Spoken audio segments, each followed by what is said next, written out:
Over the decades, there were various initiatives, studies, and policies to improve education in the country, such as the Indian Education Commission, more well known as the Kothari Commission, Operation Blackboard, and the National Policies on Education in 1968, 86, and 92. But even after almost 5 decades since independence, education at any level was still not a fundamental right. In fact, with the changes to the Constitution during the emergency in 1975, primary education was moved from the union list to the concurrent list,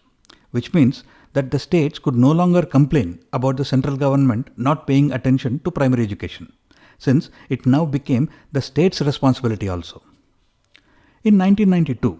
there was a landmark decision in the Mohini Jain versus State of Karnataka case, in which the Supreme Court declared that the right to education is a fundamental right under the Constitution.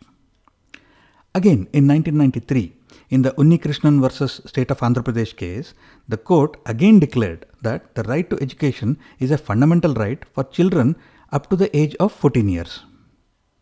It was only after these two landmark cases that the legislature moved towards amending the Constitution and specifically including the right to education as a fundamental right.